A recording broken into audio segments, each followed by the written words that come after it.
recap of the ball game this past Saturday.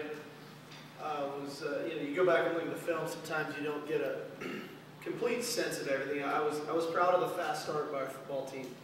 Something we really wanted to emphasize coming into the game: our ability to come out of the blocks, playing fast football. Excuse me, in all three phases, and obviously we're able to do that by getting some points on the board, playing defense the way we were playing, generating the lead that we were hopeful we could generate. I thought was very encouraging. Really encouraged by our special teams play.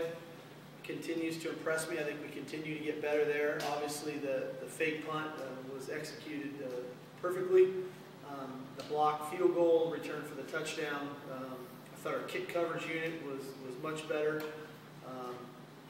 We were extremely close to really breaking two kickoff returns. The one I know we're all aware of is Marvin Hall just stepping out of bounds, but there's another one for down the middle of the field we just missed, so I think we can clean that up.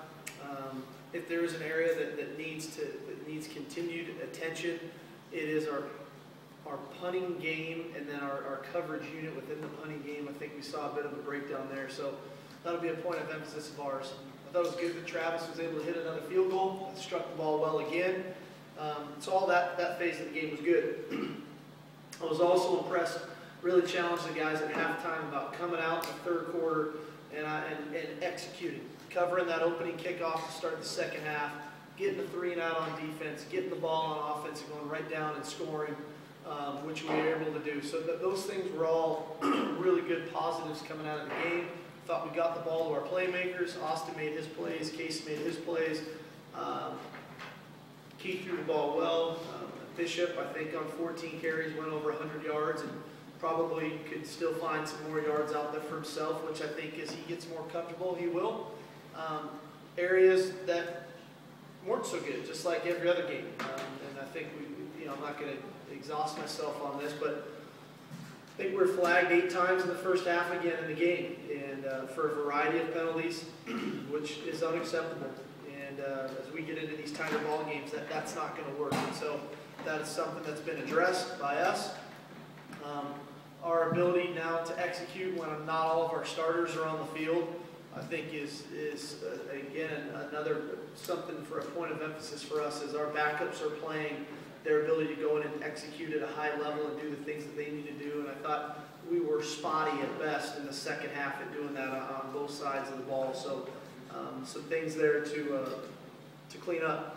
I would say just in general for the game, coming out of that thing, we've all been part of them or seen them where those games all of a sudden are close early on, then the other team, those opponents can hang around, they get close, they get nerve-wracking. I thought it was good for our team to come out and have such a dominating first half, understand the sense of urgency to start the second half, and then from our coaching staff's perspective, the ability to respect the game and respect Nigel and their coaching staff and do it with class there in the second half. So all in all, it's a good win. I was trying to count up the other day. We did it with a bevy of starters not able to play for, so it was good. A lot of guys got a lot of extended playing time, which they might normally not have gotten, which I think will benefit us down the road. I think we're getting a bye week at a much needed time from not only a health standpoint, but things that we need and can work on that can get fixed in a short amount of time, and then on to getting ready for Stanford. So it comes at a good time. Questions? Sorry, you talked about the bye coming at a good time.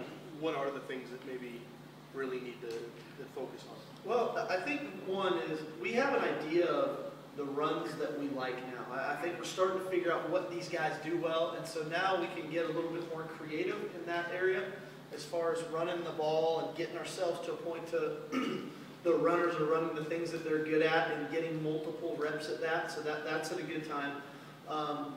Back to the drawing board on creating a pass rush. We haven't done a very good job of that in the first 3 games, and so it allows us to spend a good 4 days of a bye week in generating that pass rush, whether it's through scheme or through technique or through where guys are playing in certain situations is another area that I think we can only get better at. I think a huge area for us is we've been mixing and matching players in the kickoff return game for us and in the punt return game. And I think we know who our guys are now, and we really can focus on the fundamentals and techniques for them, because I think we have a chance to be a special return unit. We've got some guys back there that can really go, in Marvin Hall, Jadon Mickens. We haven't gotten Shaq quite enough returns, but I think he as well, and then Kevin Smith. So I want to use that to our advantage, because I think we can be an elite special teams football team in our conference, and that's the one, I guess, piece to the puzzle that needs to get fixed. And then fixing the punting game. You know, we're just inconsistent right now, and so we'll give Travis Kuhn some more opportunities to compete with Corey Durkee at that spot. Because we can't just live with 30-yard punts and then give and not hang time, and those guys getting big returns on us. So we have to clean that up as well. So that's a few things. Obviously, there's other nuances within the position groups, but those are 4 pretty big main ones for us. What is the schedule like for this week? I mean, this isn't really a bye. I mean, I guess that's a bye with Stanford. That's a great question. We are game planning for Stanford as we speak. And so tomorrow, Wednesday, and Thursday will be a pretty typical work week, as if we were in a game week. Tuesday, Wednesday, Thursday, but with some emphasis on a little bit more of individual time. We'll extend that individual period to work on those nuances we need to work on. We'll do a bit more goods on goods so that we can stay having the physical practice atmosphere. And then the players will have Friday off. And then we'll come back Saturday, and Saturday will be what would be the Monday of game week. And so we get a few extra days to game plan, but then come Saturday, it's game week for us. Does it matter if this was a good week to get him in? Yeah, it's just where he fit into the game plan and what we were doing, and assessing a couple things the first 2 weeks of what we were doing, not in the return game, and then a bit offensively. So I'd like to see his role expand. He's a fast kid, and he gives us something different. And to his credit, he kept working at it. You know, some guys, they don't play the first game, they just say, oh, okay, I'm redshirting, and this is what it is. He battled and competed and wanted to play and earn playing time and did some good things. I think we'll see more of him. Steve, you talked about how the team responded to your challenge halftime. Has that had carryover into even post-game and beyond into this week? I think so. We had a really, for a group that we like to have so much fun together, we've got a great relationship with the players and the coaches and so on and so forth. It was a really serious meeting this morning, and not necessarily intended to be one, but from a player standpoint, I think there's a real sense of accountability that is taking shape in our locker room, and guys understand the responsibility that they have on each and every snap to one another.